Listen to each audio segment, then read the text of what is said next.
하루 한 장 시작하겠습니다. 기도하겠습니다. 하나님 아버지 은혜와 사랑으로 우리를 향하시고 인도하여 주시니 감사드립니다. 세월의 풍파가 우리를 힘들게 하지만 모든 것을 상황과 환경 상관없이 우리의 삶에 하나님의 뜻이 이루어지게 역사하시고 계시는 줄 믿습니다. 우리를 향한 하나님의 뜻은 평안이요 재앙이 아님일 우리는 확실하게 믿습니다. 미래의 희망을 주시는 하나님이심을 믿습니다. 세상의 소망은 사라지는 것 같지만 예수 안에서 참 소망은 더욱 크게 하실 하나님, 예수 안에 있는 그 참 소망을 발견하게 하기를 원합니다. 우리의 눈을 열어주시고 귀가 열리게 하여 주시옵소서. 주님과 더욱 동행하는 우리의 삶이 되기를 원합니다. 감사드리며 예수님의 이름으로 기도드리옵나이다. 아멘. 오늘 함께 하실 말씀은 계시록 20장 말씀입니다. 1절로 3절까지 말씀 먼저 보도록 하겠습니다. 또 내가 봄에 천사가 무저갱이 열쇠와 큰 쇠사슬을 그의 손에 가지고 하늘로부터 내려와서 용을 잡으니 곧 옛 뱀이요 마귀요 사탄이라. 잡아서 1000년 동안 결박하여 무저갱이에 던져놓고 잠그고 그 위에 임봉하여 1000년이 차도록 다시는 만국을 미혹하지 못하게 하였는데 그 후에는 반드시 잠깐 노일이라. 아멘. 또 내가 봄에 또 다른 특별편 이야기가 이어집니다. 요한은요 계속 그냥 보여주는 대로 보고 있을 뿐입니다. 지금 결코 앞장과 이어지는 이야기가 아니라는 것입니다. 미리 말씀드리면 계시록 20장은요 이 예수님의 이 초림과 재림 사이를 아주 고밀도로 압축해 놓은 장이라고 보시면 이해하기가 훨씬 수월할 것 같습니다. 예를 들어 우리 앞에서도 예를 들었는데 장편 드라마가 진짜 이제 마지막 하기 전에 전체 내용을 요약하는 한 편이 있는 것처럼 계시록 20장이 그렇다고 할 수 있겠습니다. 그런데 이런 문학적 구도를 이해하지 못하고 이 성경을 읽으면 어떻게 될까요? 잘못된 종말론을 가지게 될 수도 있다는 것입니다. 이 잘못된 종말론을 가지고 있는 자들의 주장을 들어보면은 이게 시간선상에 있는 순서대로의 배열이라는 주장인데 그렇다면은 그들의 주장대로라면은 하나님의 심판적인 이 전쟁이 있고 또 있다는 거예요. 심판이 있고 또 있고 또 있다는 식의 해석을 하는 것과 마찬가지라는 것입니다. 자기들의 주장은 하나님의 말씀이 문자 그대로 기록된 대로 믿는다라는 것인데 이것이 뭐 순수한 것 같고 해석하기에는 편할지 몰라도 이 계시의 당사자이신 심판의 당사자이신 하나님을 깎아먹고 끌어내리는 것에 대해서는 전혀 모르는 것 같습니다. 무슨 얘기냐? 이 하나님이 심판을 한 번에 하신 게 아니고 완벽하지 못해서 2차로 심판하고 또 3차로 심판해야 하는 뭔가 마귀와의 경쟁 구도에 있는 그런 상황에서 심판을 다시 해야 한다는 것인데 이것은 하나님의 완전성을 부인하는 잘못된 해석이라는 것입니다. 하나님이 겨우 마귀를 통제 못하거나 압도하지 못하는 뭔가 모질이 하나님이 되고 마는 것입니다. 이 계시록에서 나타나는 하나님은요. 완벽하게 사단을 압도하는 모습을 우리가 계속 봐왔습니다. 이들의 주장과는 전혀 상반되는 내용이죠. 문자 그대로 믿는다는 시도가 순수하게 보일 수 있습니다. 하나님 말씀 그대로 봐야지 하지. 그럴지 모르지만 전혀 자기 입장에서만 이해하려고만 하고 역사적인 배경과 시대적 상황을 고려하지 않는 무지하고 게으른 해석이라고밖에 말할 수밖에 없습니다. 이런 믿음은요, 믿음이 아니라 내가 믿고 싶은 대로 믿는 신념일 가능성이 큽니다. 위험하죠. 우리는 믿고 싶은 대로 믿는 것이 아닙니다. 성경의 주체이신 성령의 기록하신 바, 그 뜻하신 바를 우리가 우리 힘으로 해석도 열심히 노력해야겠지만 성령이 조명하시는 가운데 내 지성과 내 마음을 다해서 이 말씀을 받는 것이 필요하다는 것입니다. 말씀을 가까이 하는 육신의 노력과 주신 지성을 발휘하면서 성경을 절대 비이성적으로 생각하는데 그게 아닙니다. 성경은 오히려 초과학이라는 것을 기억하셔야 됩니다. 그리고 내 영으로, 내 인격으로, 내 삶으로 받는 것. 내 뜻은 내려놓고 하나님의 말씀으로 받을 때 진짜 이것이 하나님의 말씀으로 받는 것이라고 할 수 있습니다. 학자가 아니더라도요, 얼마든지 성경을 가까이 하고 친해질 수가 있습니다. 많은 기독교인들이 이것만 되어도요, 저는 기독교 역사는 변질되지 않고 더 놀랍게 부흥되고 일어날 수 있다고 봅니다. 우리가 삶의 기초를 이 말씀으로 돌아가는 신앙, 그것이 개혁의 신앙입니다. 우리가 그런 개혁의 신앙으로 날마다 살아가기를 소망합니다. 다시 본문으로 돌아와서 천사가 이제 오늘 1절에 3절 내용 보면 용을 결박하여서 무저갱에 던져넣습니다. 무저갱은 앞서 뭐라 그랬죠? 악한 영적인 존재들을 가둬두는 감옥이라고 했습니다. 그 전에 용이 하늘 높은 줄 모르고 천사들과 대적했던 장면을 기억하십니까? 그런데 예수님이 나신 이후로 용은 쫓겨남을 당합니다. 지금 오늘 본문에서 7절에 보면요. 이 싸움은 막 칼과 창으로 싸우는 장면처럼 막 우리가 그렇게 상상을 하지만 그게 아니고 지난 제가 또 말씀 나눌 때 치열한 법적 공방과도 같다라고 말씀을 드렸습니다. 이게 마귀에 대해서는 뭐라고 합니까? 고소하는 자라고 했었습니다. 우리 고소하면은 이것이 이제 법정으로 가게 되죠. 판단으로 자리로 올라가게 되는 거죠. 천사도 보면요. 유다서 1장 9절에 보면 천사장 미가엘이 모세의 시체에 관하여 마귀와 다투어 변론할 때에 변론을 했다라는 거예요. 이게 지금 싸움으로 묘사된 겁니다. 감히 비방하는 판결을 내리지 못하고 판결은 재판에서 하는 얘기죠. 다만 말하되 주께서 너를 꾸짖으시기를 원하노라 하였거늘. 그러니까 싸우는 게 아니라 치열한 법정 공방을 하고 있는 겁니다. 맨날 이 하나님의 형상인 인간을 마귀가 고소하는 겁니다. 그 이유는 무엇입니까? 인간을 고소해서 인간을 처벌하고 이런 것도 있지만은 실제로는 하나님의 형상을 끌어내림으로써 하나님조차 끌어내리려고 지금 계속 끊임없이 인간들을 고소하고 있는 것입니다. 그런데 하나님의 아들이 이 땅에 오셨죠. 저게 상속자니까 죽여버리면 되겠다 싶어가지고 하나님의 아들을 죽임으로써 어떻게 됩니까? 맨날 고소하던 자신이 고소를 당하게 된 겁니다. 그래서 하나님과 예수님은 승소하실 수 있었던 거예요. 이제 마귀를 형벌을 집행하기 전에 구치소에 수감되는 것으로 볼 수 있는 겁니다. 지금 이 장면은 실제 교도소에 가는 게 아니고 잠깐 이게 형을 받아야 이 판결을 받아야 되는 자들을 구치소에다가 수감하는 것과 동일하다고 볼 수가 있습니다. 형벌은요 맨 역사가 이제 끝나고 시행되어집니다. 지옥이 바로 이제 그 형벌 선고죠. 사형 선고보다 더 끔찍한 영원한 교도소라고 할 수 있습니다. 이로써 하나님과 예수님은 우리를 구속하신 겁니다. 이 단적 장면을 말씀드린 거지만은 하나님의 그 수고와 노고가 얼마나 이루 말할 수 없지 않겠습니까? 나 한 사람 구원하시려고요. 하나님은 인류 역사 내내 법정 싸움 하시는 거예요. 마귀가 계속 시비 걸죠. 쪼잘거리는 것도 들어야 되고요. 또 우리의 죄한 대가로 아들을 내어주시고 또 주의 영을 쏟아 부어주셔서 우리 생활 가운데 보이지 않게 암행하시면서 믿음 주시고자 섭리하시고 하나님은 모든 것을 우리에게 다 걸어서요. 우리를 구원해 주셨다는 거예요. 하나님은 가만히 앉아 계시는 분이 아닙니다. 잘 생각해 보시기 원합니다. 얼마나 크고 놀랍고 감사한 일입니까? 여기서 등장하는 천년도요. 오해가 많습니다. 문자적인 천년이라기보다 상징적인 천년으로 우리가 볼 수가 있겠습니다. 예수님의 초림과 재림 사이를 말하는 1260일, 한때 두때 반때, 42달 이런 같은 기간으로 볼 수가 있겠습니다. 그 기간이 지나고 그런데 왜 그 끝에 잠깐 풀어주는 것도 이것도 말씀드렸죠. 이것도 하나님 지혜입니다. 열왕기야 10장에서 예후가 당시 심각한 우상 숭배가 바울 숭배였습니다. 예후가 이 바울 숭배의 씨를 말려고 썼었던 하나님의 지혜가 뭐냐면요. 자기가 바알 숭배자라는 거예요. 내가 가장 바알을 숭배한다. 성대한 잔치를 열 테니까 누구도 빠짐없이 여기 모이라 해가지고 잔치를 벌여놓고 사람들 불러넣었어요. 그리고 바알 숭배자들에게 다 바알 숭배자의 예복을 입혔습니다. 한 사람도 그리고 이제 빠짐없이 가다 놓고 다 몰살시켰던 것입니다. 이것이 바로 오늘 이 장면의 그림자입니다. 마귀가 갇힌 동안 바다에서 이제 땅에서 두 짐승이 나왔죠. 그래갖고 여전히 이제 세상을 미혹하고 유린합니다. 왜요? 이유는 자기만 지옥 갈 수 없다라는 거죠. 더 많은 사람들을 지옥에 데려오고자 함이라는 것입니다. 하나님은 그 끝에 땅에 있는 그 잔당들까지 처리하시고자 마지막 순간에 일시적으로 마귀를 풀어주셔서 그 모든 세력을 끌어모으시고 고자 하나님께서 풀어주셨던 것입니다.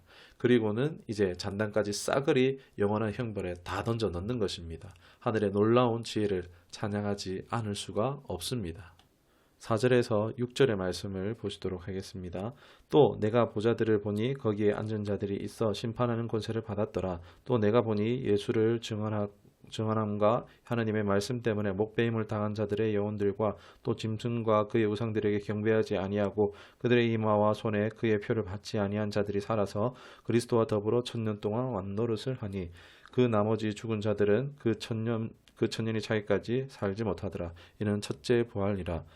이 첫째 부활에 참여하는 자들은 복이 있고 거룩하도다. 둘째 사망이 그들을 다스리는 권세가 없고 도리어 그들이 하나님과 그리스도의 제사장이 되어 1000년 동안 그리스도와 더불어 왕노릇하리라. 아멘.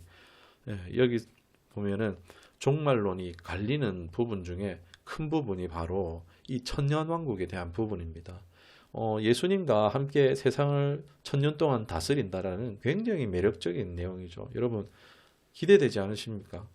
천년왕국에 대해서는 크게는 두 가지를 먼저 볼 수가 있는데, 문자 그대로 천년왕국이 있다라는 해석과 아니면 천년왕국은 상징이다, 실제로 있는 것은 아니다라는 해석을 갈립니다.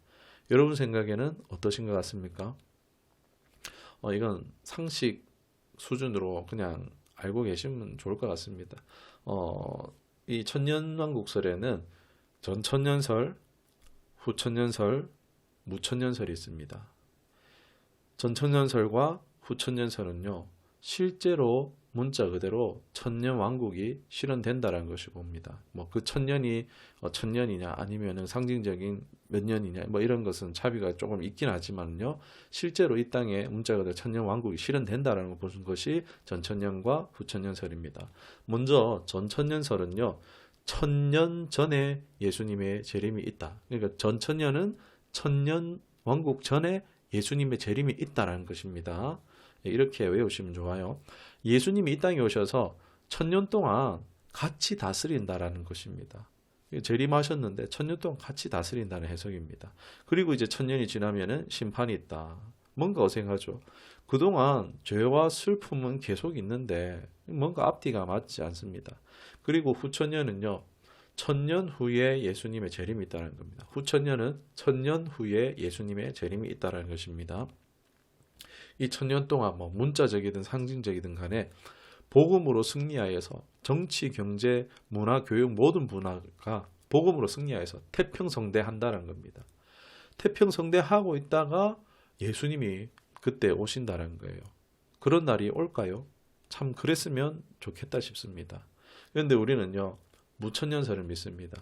천년왕국이 없다고요? 막 성경을 부정하는 거 아닌가 막 생각할 수 있지만요, 무천년은 아예 천년이 없다라는 것이 아니고 상징적인 천년으로 보고 이 예수님의 초림과 재림 사이의 기간이 천년왕국이다라고 말하는 것입니다. 앞서 뭐 1260일, 뭐 한때, 두때, 반때 때도 다루었지만 이 기간은 예수님의 초림과 재림 사이에 이 마귀의 세력은 어떻습니까? 끊임없이 박해와 시련과 환난도 주지만은 또 한편으로는 성령 안에서 하나님 나라를 누리며 하나님의 말씀으로 악한 것들을 물리치고 정복하고 다스리는 삶, 주님과 함께 주님의 말씀 따라 이 땅에 통치하며 사는 삶이라고 할 수 있습니다. 5절 말미와 5절에 보면은 살아서 왕노릇 한다라는 것은요, 저거 죽어도 부활하신 거 아니야? 막 이렇게 부활이 마치 두 번 있는 것처럼 말하지만 그것이 아니라요, 이 첫째 부활은요, 육신의 부활을 말하는 것이 아니라 예수님을 믿음으로 영의 부활, 죽었던 내 영이 다시 사는 중생하는 것, 이것을 말합니다. 거듭나는 것을 말합니다. 불신자일 때 우리가 살은 것 같아도 죽은 자였습니다. 에베소서 2장 1절과 골로새 2장 13절에 나오고 있습니다. 예수님의 영이 오심으로 우리가 다시 살아난 겁니다. 디도서 3장 4절 5절에 나오고 있습니다. 즉 여기에서 첫째 부활은요, 믿음으로 거듭난 것을 말합니다. 이어서 첫째 사망이 아니라 둘째 사망, 즉 지옥 영벌을 말하는 거죠. 이 둘째 사망이 믿는 자와 상관없다라고 말합니다. 첫째 사망은 육신의 죽음을 당연히 말하는 것입니다. 그러니까 먼 훗날 언젠가 예수님과 세상을 호령하고 통치하는 때를 말하는 것이 결코 아닙니다. 믿음으로 말미암아 이제 성령으로 거듭나서 성령과 동행하며 그 말씀대로 순종하여서 하나님 뜻이 이루어지도록 사는 삶, 우리에게 주어진 천년 왕국이라는 것입니다. 여러분, 우리가 이 땅에서도 이미 하늘의 상속자입니다. 하나님과 이 하나님의 상속자로서 그와 같이 사는 것이 가능하다는 것입니다. 그러나 이 사실을 우리가 알지 못하면 여전히 나의 옛사람의 정체성대로 그렇게 살 수밖에 없는 것입니다. 우리가 살아있는 모든 순간요, 이 하늘의 상속자로 하나님의 자녀로 사시기를, 주님의 통치에 함께 동참되어진 삶으로 살아가시기를 주님의 이름 축원합니다. 이 천년왕국 논쟁이 참 많은데요, 이는 사실 또 아디아포라입니다.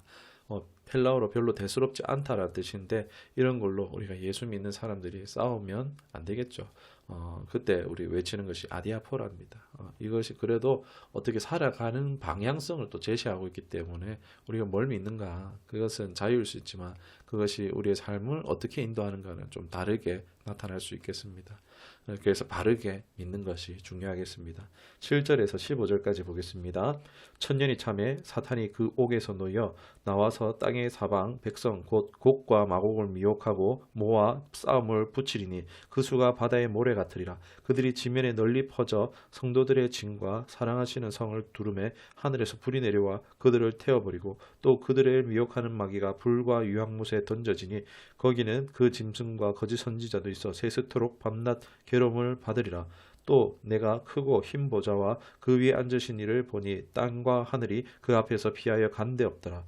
또 내가 보니 죽은 자들이 큰 자나 작은 자나 그 보좌 앞에 서 있는데 책들이 펴 있고 또 다른 책이 펴졌으니 곧 생명책이라. 죽은 자들이 자기의 행위를 따라 책들에 기록된 대로 심판을 받으니 바다가 그 가운데서 죽은 자들을 내주고 또 사망과 음부도 그 가운데서 죽은 자들을 내주매 각 사람이 자기의 행위대로 심판을 받고 사망과 음부도 불못에 던져지니 이것은 둘째 사망 곧 불못이라. 누구든지 생명책에 기록되지 못한 자는 불못에 던져지더라. 아멘. 아까 말씀드린 대로 상징적인 천년이 지나가고 잠깐 마귀가 옥에서 놓입니다. 그리고 자기 세력을 불러 모으죠. 그리고 최후의 전투를 벌입니다. 곡과 마곡의 전쟁은요, 마지막 때에 있을 전쟁으로 볼 수가 있습니다. 구약에서도 이 전쟁에 대해서 미리 내다본 선지자가 있었는데 에스겔입니다. 에스겔 38장과 39장에 나오는데, 인자야 너는 마곡 땅에 있는 로스와 메섹과 두발 왕 곧 곡에게로 얼굴을 향하고 그에게 예언하여.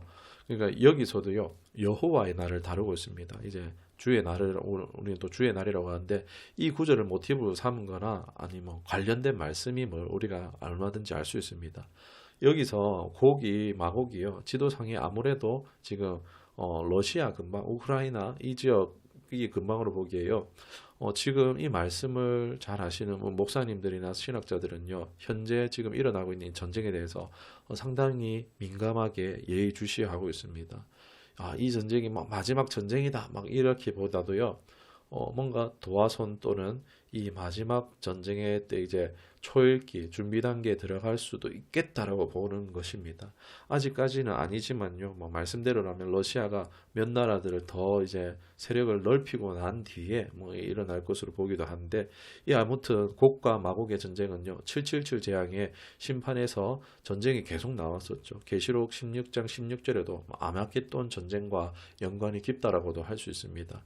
그 뒤에도 보면은 계시록 16장 20절에도 섬과 산이 없어졌다는 것처럼요.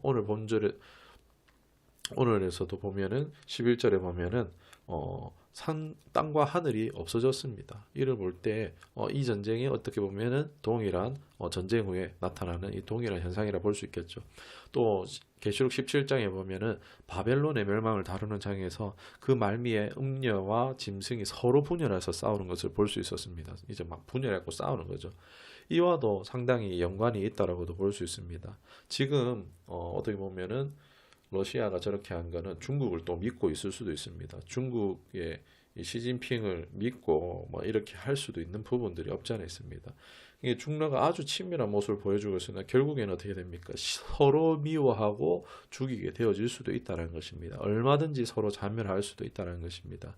이러한 비참한 최후가 악의 세력들에게 주어지고 그 후에는 심판이 있습니다. 흔히 우리가 흰보자니까 백보자 심판이라고 하는데, 누구도 이 앞을 피해갈 자가 없습니다. 이미 죽은 자들이라도 바다가 그를 내어주고 땅이 내어줘서 다 이 심판대에 서서 그 각자의 죄대로 심판을 받게 되는 겁니다. 생명책에 기록자 된 자 외에는요, 다 영원한 불못에 들어가게 되는 것입니다. 앞서 뭐 천사와 악한 영들의 싸움이 법정 싸움 같다라고 말씀드린 것도요. 결국 이렇게 최종 재판이 있다는 게 최종 선고가 있다는 겁니다. 생명책이 기록되지 못한 모든 자는요. 자기의 행위대로 심판을 받게 되는 것입니다. 영원한 불못, 뭐 그만큼 그만치 고통스러운 형벌이 있다는 것입니다. 저는 뭐 무엇보다도 가장 큰 고통은 하나님과의 영원한 단절, 그 하나님으로부터 영원한 진공 자체가 바로 지옥이 아닐까 싶습니다. 오늘 말씀을 기억하시면서 기도하도록 하겠습니다. 하나님, 이제 역사의 끝뿐만이 아니라 원수의 최후까지도 오늘 말씀을 통해서 알고 배우게 하여 주시니 감사드립니다. 우리가 이것을 낱낱이 다 이해할 수는 없지만 우리의 영이 이 말씀을 대함으로써 더욱 부유하게 되어지고 영적 선수로 한 걸음 더 진보하게 된 줄로 믿습니다. 하나님, 내 정체성, 내 가치관, 나 스스로에 대한 인식과 세상에 바라보는 관점들이 모든 그 잘못되어졌던 것, 사로잡혔던 것들이 이제 예수 그리스도 안에서, 복음 안에서 새로워지게 하여 주시옵시고 그 능력대로 우리가 살아가기를 원합니다. 이미 임하신 하나님의 나라, 성령과 동행하며 정복하고 다스리는 자의 삶이 되기를 원합니다. 은혜와 은사를 내려 주시옵소서. 감사드리며 예수님의 이름으로 기도드리옵나이다. 아멘.